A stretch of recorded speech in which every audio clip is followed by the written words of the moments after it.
Taziye evleri bu mahallede yaşayan insanların evleridir. Kimsenin babasının çiftliği değil burası. Kayyumun hiç değil. Taziye evleri bizim zaten belediye dönemimizde yapıldı. Bu Akdeniz sınırları içerisindeki bütün insanların hem taziyesini hem barışını hem birçok benzer konularda burada bir araya gelip kendi etkinliklerini gerçekleştirmek için yapılmış. Zaten üzerinde de yazılıyor çok amaçlı mahalle evi. Taziye de burada olur, barış da burada olur, başka bir etkinlik de burada olur. Bu bütün mahalle evleri için geçerli. Bu mahalle evi belediyenin evi. Hiç kimse böyle kalkıp da gece yarısı anahtarları toplayıp ben istediğime veririm taziyesini yapar, istemedim taziyesini yapmaz ya da başka bir etkinlik yapmaz diyemez. Bugün onun için buradaydık. Gerçekten bir kez daha böyle hayretle bakmış olduk duruma. Burada nasıl taziye evinin anahtarları toplanır? İnsanlar barışını yaptığında herkesin sevilmesi gerekirken, bu gibi yerlerin daha fazla açılması gerekirken bundan hangi amaçla anahtarlar toplanır? Burada bugün Şevket Sümer Mahallesi taziye önünde kayyuma sesleniyoruz.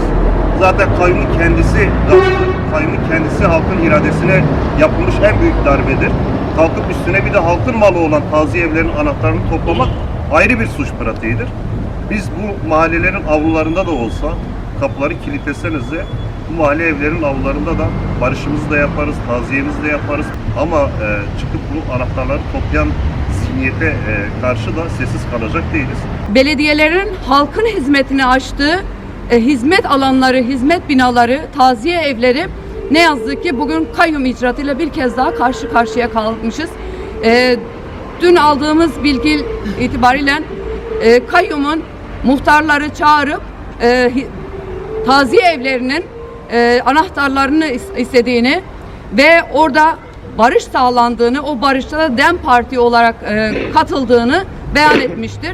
Ve bundan sonraki süreçlerde de herhangi bir taziye durumunda söz konusu olduğunda ölüm belgesinin getirilip ona göre anahtarların verilmesi noktasında böyle bir beyanda bulunmuş. Biz burada diyoruz ki bu halka açılan hizmet alanları, taziye evleri, sosyal alanlar bu halkın hizmeti sevinciyle, üzüntüsüyle halkın bir araya geldiği alanlardır. Ne kayyumun ne başka bir alanın bu halkın kazanımlarını, bu halka ait olan alanlarını gasp etme gibi böyle bir lükse sahip değildir. İstediği kadar anahtarlarını alsınlar, istediği kadar kilit vursunlar ama biz diyoruz ki bundan sonra da halkın sevincinde de, halkın üzüntüsünde de halkımızla birlikte bir arada olacağımızın bir kez daha halkımıza burada o sözü veriyoruz. Gerekirse sokaklarda binlerin katılacağı sevincimizi de üzüntümüzü de paylaşacağımızı belirtiyoruz. Halkın karşısında bunun hesabını vereceklerini, en yakın seçimde halkın buna en güzel cevabı sandıkta vereceğini bir kez daha Akdeniz'den, Şevket Sümer'den belirtmek istiyoruz. İçerisinden geçmiş olduğumuz tarihi demokratik toplum ve barış sürecinde halkla bir araya gelinmesi gerekirken, devlet ve toplumla birleşmeyi, bütünleşmeyi sağlaması gerekirken, siyasal iktidarın mevcut yerel örgütünün, yerel ayaklarının bu süreci baltalama girişimlerini de asla kabul etmiyoruz.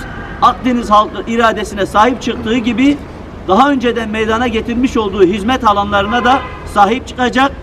Şevket Sümer Mahallesi, Kültür Evi, Taziye Evi başta olmak üzere Akdeniz ilçemizdeki bütün taziye evlerinin halkın kullanımına sunulmasını da sağlayacaktır.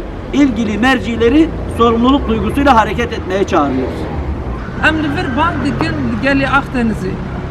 Em dibêjin di roja waya xweş de jî em li bawerin. Di roja şînê de jî em li bawerin. Di rojên li hewce bike aşîtiya de jî em li ba hevdûnin. Wê ji îro pê de jî em ê li ba hevdû bûn. Bila êdî îradeya gelê Akdenizê were naskirinê.